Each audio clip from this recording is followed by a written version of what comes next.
Bonjour à tous. Alors aujourd'hui, on embarque dans notre machine à remonter le temps.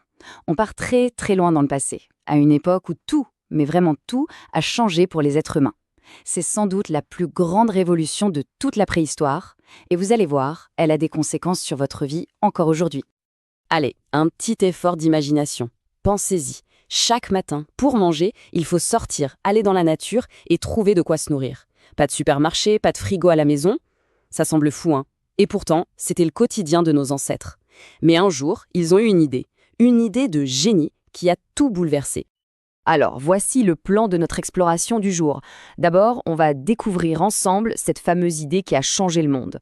Ensuite, on verra comment les humains sont passés d'une vie de nomade à une vie de villageois. Après, on ouvrira la boîte à outils de l'époque. Vous allez voir, il y a de nouvelles inventions super importantes. Puis, on s'intéressera à la façon de vivre ensemble, qui change complètement. Et surtout, on essaiera de comprendre pourquoi tout ça, ça nous concerne encore aujourd'hui. Vous êtes prêts? Alors, on y va? C'est parti pour la première étape.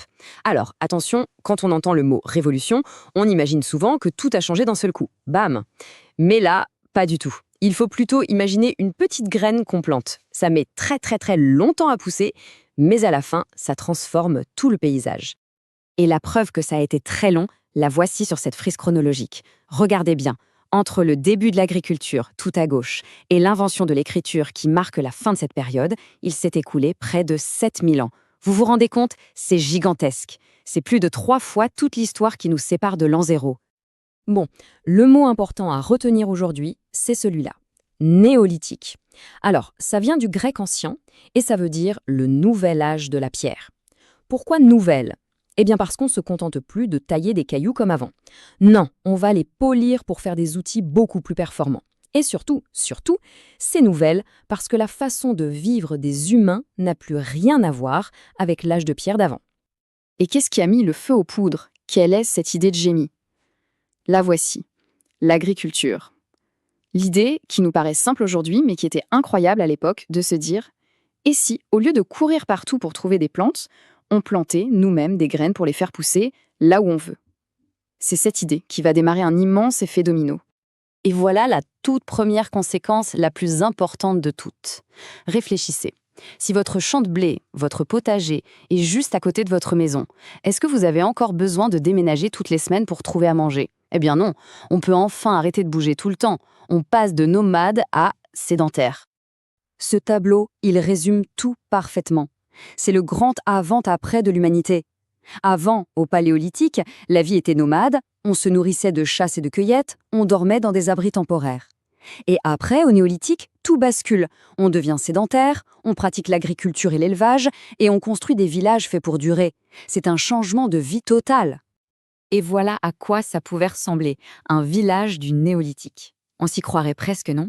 Regardez, on voit des gens qui travaillent dans les champs juste à côté, d'autres qui fabriquent des poteries, sans doute pour stocker les réserves, et là, on tisse des vêtements.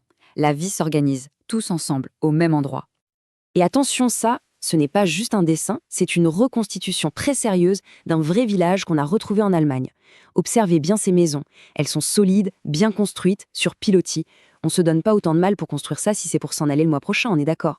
C'est la preuve qu'ils s'installaient pour de bon. C'est la naissance des tout premiers villages de l'histoire. Et ce nouveau mode de vie, ça porte un nom un peu technique, la sédentarisation. Ça veut tout simplement dire le fait de s'installer et de vivre durablement au même endroit. Et comme on l'a vu, c'est la conséquence directe de l'agriculture. C'est logique, plus besoin de courir après sa nourriture, elle pousse dans le jardin. Alors, maintenant qu'on est bien installé, il va falloir de nouveaux outils. Pour défricher la forêt, pour cultiver la terre, pour construire des maisons solides, les anciens outils ne suffisent plus. Il faut de nouvelles inventions. Allez, on ouvre ensemble la boîte à outils du Néolithique. Et voici l'outil star de l'époque, la hache en pierre polie. Regardez bien la lame, comme elle est lisse, brillante. En passant des heures à polir la pierre, on la rend beaucoup plus solide et beaucoup plus tranchante. Et avec un outil comme ça, eh bien on peut enfin couper des arbres, défricher les forêts pour créer des champs et construire de vraies maisons en bois. Une autre invention géniale, la meule. C'est super de récolter des grains de blé, mais on ne peut pas les manger comme ça, c'est tout dur. Alors comment on fait? Eh bien on invente cet outil pour écraser les grains entre deux pierres et les transformer en farine. Et avec de la farine, on peut faire des galettes, de la bouillie, l'ancêtre de notre pain. Et puis, il y a cette invention qui change absolument tout, la poterie. Fabriquer des récipients en argile cuite, ça permet de faire cuire des aliments, comme des soupes. Mais le plus important, ce n'est même pas ça. Le plus important, c'est qu'on peut enfin stocker la nourriture. On met les grains de la récolte dans de grandes jarres, à l'abri de l'humidité et des souris, et on a des réserves pour tout l'hiver. C'est révolutionnaire.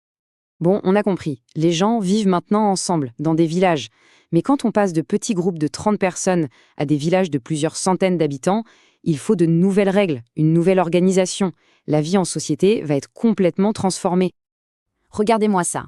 C'est Çatalhöyük, un site archéologique qui se trouve en Turquie. Là, ce n'est plus un petit village, c'est presque une ville. On estime qu'il y avait jusqu'à 5000 habitants qui vivaient là, tous ensemble. Pour vous donner une idée, c'est souvent 10 fois plus de monde que dans votre collège, habitant les uns sur les autres. C'est impressionnant, non? Mais attention, vivre ensemble ne veut pas dire que tout le monde est sur un pied d'égalité. La preuve, on la trouve dans les tombes. Quand les archéologues ont découvert ce squelette, ils n'en croyaient pas leurs yeux. Tous ces objets en or. Ça nous montre que cette personne n'était pas un simple agriculteur comme les autres. C'était probablement un chef, quelqu'un de très riche et de très puissant. C'est le début des inégalités sociales. Et malheureusement, qui dit richesse dit aussi jalousie.